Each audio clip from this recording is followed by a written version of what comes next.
ETF index mutual funds నేర్చుకుని stock మార్కెట్లో రాణించాలనుకుంటున్నారా? వెంటనే ఈ నెంబర్కి కాల్ చేయండి.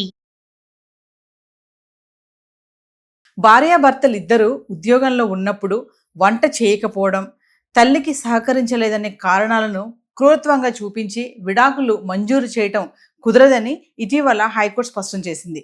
మరి భార్య కారణంగా హింసకు గురవుతున్నానని, తనకి వివాహం రద్దు చేయమని, తన వివాహాన్ని రద్దు చేయమని పిటిషన్ వేసినటువంటి ఆ పిటిషన్ని కోర్టు ఏం చేసింది? మరి దీనిపైన మరింత సమాచారం అందించడానికి మనకి అందుబాటులో ఉన్నారు అడ్వకేట్ డాక్టర్ సోలమన్ రాజ్ గారు. Over to sir. నమస్తే, నా పేరు advocate doctor Solomon Raj, supreme court of India. Welcome to Suman TV. రీసెంట్గా చూసాము, లాస్ట్ వీక్ జస్టిస్ నాగేష్ గారు, తర్వాత జస్టిస్ మౌసమి భట్టాచార్య గారు of Telangana high court of adjudication ఒక డివోర్స్ కేసులో కీలకమైన జడ్జ్మెంట్ ఇచ్చారు. పెటిషనర్ వేసిన పిటిషన్ని డిస్మిస్ చేశారు. ఆయన ఏ గ్రౌండ్ తీసుకున్నారు అంటే, నా భార్య నాకు వంట చేసి పెట్టట్లేదు కనుక నాకు విడాకులు కావాలి, నా భార్య నా తల్లికి సహకరించట్లేదు కాబట్టి నాకు విడాకులు కావాలి అని చెప్పి ఈయన పిటిషన్ వేయడం జరిగిందండి. ఆ పిటిషన్ అయితే డిస్మిస్ చేశారు హైకోర్టు వారు. హైకోర్టుకి వెళ్ళకన్నా ముందు ఒరిజినల్ ఫ్యామిలీ కోర్ట్ జ్యూరిస్డిక్షన్లో కూడా వేశారు ఆయన, సేమ్ గ్రౌండ్స్ పైన. ఫ్యామిలీ కోర్టు వారు డిస్మిస్ చేశారు.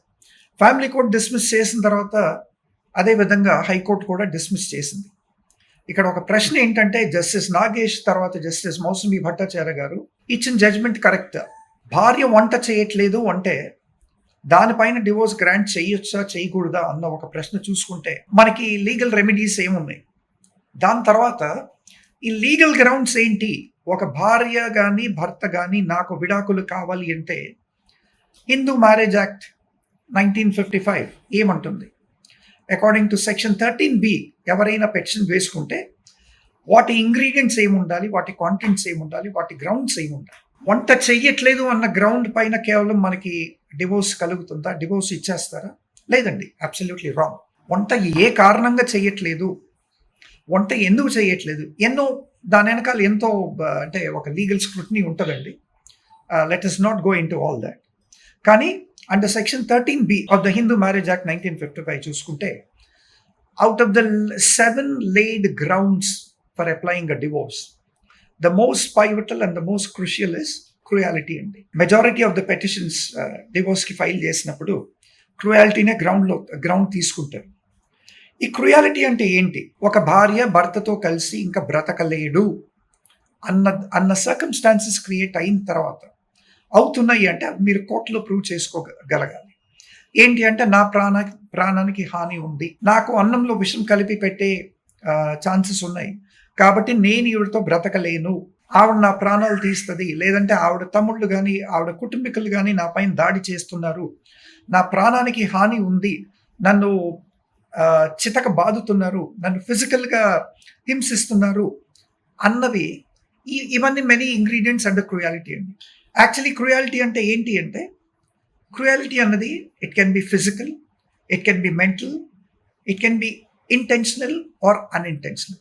ఈ ఫిజికల్ క్రూయాలిటీ అన్నది మెంటల్ క్రూయాలిటీ కానీ ఫిజికల్ క్రూయాలిటీ కానీ ఇంటెన్షనల్ అయినా అన్ఇంటెన్షనల్ అయినా, లేదంటే if it is subjective concept that varies in each subject, these particular mental and physical cruelty varies అండి. కాబట్టి ఈయన ఏ గ్రౌండ్ అయితే తీసుకున్నారో ఈ ఎల్బీ నగర్ వాసి, నా భార్య వంట చేయట్లేదు అన్నది, that's actually a different subject. దానికి వేరే ఇంగ్రీడియంట్స్ ఉండుంటే, దానికి వేరే క్రూయాలిటీ ఉండుంటే ఆయనకు డివోర్స్ వచ్చేదేమో, ఫ్యామిలీ కోర్టులోనే వచ్చేది, ఆయన హైకోర్టు దాకా వెళ్ళాల్సిన అవసరం లేదు.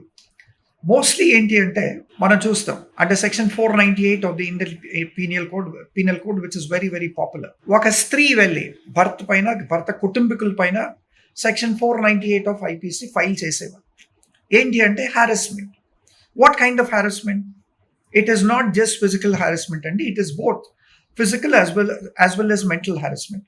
అదేవిధంగా మనం Hindu marriage act 1955 under section 13B తీసుకుంటే cruelty is a pivotal ground అండి. ఈ క్రూయాలిటీలో ఫిజికల్ క్రూయాలిటీ ఉండవచ్చు, మెంటల్ క్రూయాలిటీ ఉండవచ్చు, తర్వాత ఎకనామికల్ క్రూయాలిటీ కూడా ఉండవచ్చు. సుప్రీం కోర్ట్స్ వారు ఎకనామిక్ క్రూయాలిటీ పైన కూడా ఇచ్చిన జడ్జ్మెంట్స్ ఉన్నాయండి. అది ఫిజికల్ అయి ఉండొచ్చు, లేదంటే మెంటల్ అయి ఉండొచ్చు, లేదంటే ఎకనామికల్ అయి ఉండొచ్చు, లేదంటే ఈవెన్ ది ఇమోషనల్ క్రుయాలిటీ కూడా కొన్ని సందర్భాల్లో కోర్ట్స్ తీసుకొని గ్రాంట్ చేయడం జరిగినాయి. సో ఫైనాన్షియల్ మనం ఎప్పుడు వినలేదు, ఎకనామికల్ అంటారు. ఎకనామికల్ క్రుయాలిటీ కూడా ఉంటుందండి, దాని తర్వాత ఇమోషనల్ క్రుయాలిటీ కూడా ఉంటుంది. ఈ ఎకనామికల్ అండ్ ఇమోషనల్ క్రుయాలిటీని కూడా కోర్టు వారు పరిశీలిస్తారు. వాటిని కూడా పెటిషనర్ అప్రూవ్ చేసుకోవాల్సి ఉంటుంది. వాటికి కూడా ఎలక్ట్రానిక్ ఎవిడెన్సెస్ ఏమన్నా ఉంటే ఇవి కూడా పెట్టాల్సి ఉంటుంది. క్రుయాలిటీ అంటే ఏంటి అని మనం అర్థం చేసుకోవాలంటే, ఏంటి అంటే క్రుయాలిటీ ఏం చెప్తుంది?